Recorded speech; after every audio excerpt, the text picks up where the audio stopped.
어쩌면 인생에서 가장 절실한 순간은 누구에게도 말할 수 없는 깊은 외로움을 마주할 때 찾아오는 것일지 모릅니다. 오늘 이야기의 주인공, 소통 전문가 김창옥 씨 역시 그 깊은 외로움 속에서 하나님을 만났고 삶의 진짜 의미를 발견하게 되었습니다.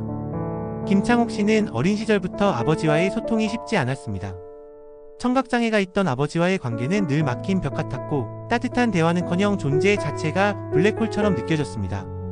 어려서는 간섭받지 않는 자유로움을 즐겼지만 나이가 들수록 그 빈자리는 깊은 허전함으로 다가왔습니다.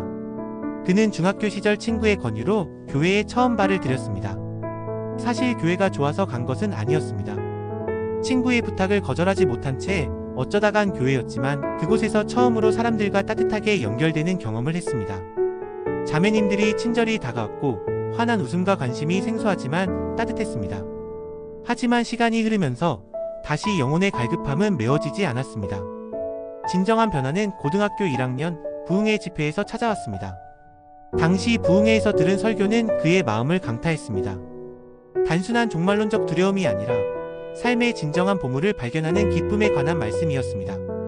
그날 밤 그는 눈물로 회개하며 하나님 앞에 무너졌습니다.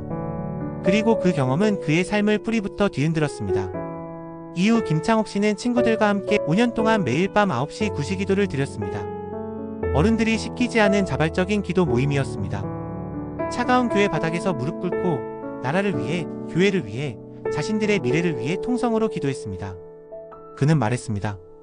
그때의 구시기도가 지금 제 강연과 삶의 가장 깊은 중심을 만들어 주었습니다. 하지만 그의 신앙은 순탄하지만은 않았습니다. 대학 입시에서 연이어 낙방하며 그는 깊은 절망에 빠졌습니다. 주변 친구들이 명문대에 진학하는 모습을 보며 자신은 초라해졌고 교회에서도 자존심 때문에 청년부로 올라가지 못하고 숨기 바빴습니다. 한때는 스스로를 쓸모없는 존재라고 느끼며 죽음까지 생각했습니다. 그런 절망의 끝자락 하나님은 뜻밖의 방식으로 다가오셨습니다. 바닷가 방파제에서 죽음을 고민하던 김창옥 씨 앞에 한 여인이 투신하는 충격적인 장면을 목격하게 하셨습니다. 그 순간 그는 깨달았습니다. 죽는 것도 쉽지 않은 일이구나. 그리고 아직 하나님이 나를 붙잡고 계시는구나. 그는 마음을 다잡고 다시 삶을 선택했습니다. 그리고 잊지 않기 위해 스스로 약속했습니다. 죽을 만큼 노력해보고 그래도 안되면 그때 하나님께 변명을 하자. 그는 음악을 통해 하나님의 부르심에 응답하고자 했습니다. 성악을 전공하기 위해 피나는 노력을 시작했지만 공고를 나온 그에게는 음악의 기초조차 없었습니다. 예중 예고를 나온 동기들과 경쟁하는 것은 절망적이었지만 그는 포기하지 않았습니다. 군복을 입고 학교를 다니며 온갖 편견과 싸웠습니다. 그 과정 속에서 그는 노래가 단순한 기술이 아니라 삶의 태도와 연결되어 있다는 사실을 깨달았습니다. 음악은 보여주는 것이 아니라 보여지는 것이다. 지도교수의 이 한마디가 그의 인생을 다시 바꿔놓았습니다. 그는 힘을 빼고 꾸미지 않고 진짜 자신을 노래하기 시작했습니다. 소리를 통해 사람들과 진심으로 소통하고 싶은 열망이 커졌습니다. 그는 소리를 가르치는 일을 시작했고 점차 소통의 길로 나아갔습니다. 단순한 발성이나 스피치 기술이 아니라 사람들의 마음을 열어주는 공감의 힘을 나누기 시작한 것이었습니다. 그러나 김창옥 씨의 가장 깊은 소통은 늦게나마 아버지와 이뤄졌습니다.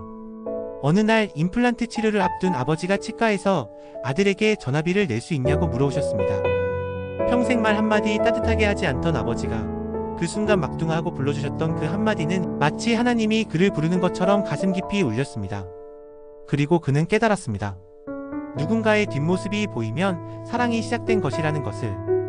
아버지의 굽은 어깨와 지친 무릎을 보며 그는 처음으로 아버지의 삶을 진심으로 이해하게 되었습니다. 이제 김창옥 씨는 자신의 아이들과도 그 따뜻한 소통을 이어가고 있습니다. 부족하지만 연습하고 때로는 연기하듯 노력하며 자신의 상처를 대물림하지 않기 위해 애쓰고 있습니다. 그는 말합니다. 우리는 고요함 속에서 하나님과 소통할 수 있습니다. 떠들썩한 기도 대신 하나님 앞에 고요히 서는 것. 그것이 진짜 신앙입니다. 김창옥 씨의 이야기는 인생의 가장 깊은 외로움 속에서도 하나님은 결코 우리를 외면하지 않으신다는 따뜻한 증거였습니다. 그리고 우리 모두에게 조용히 묻습니다. 지금 당신은 하나님과 진짜 소통하고 있습니까?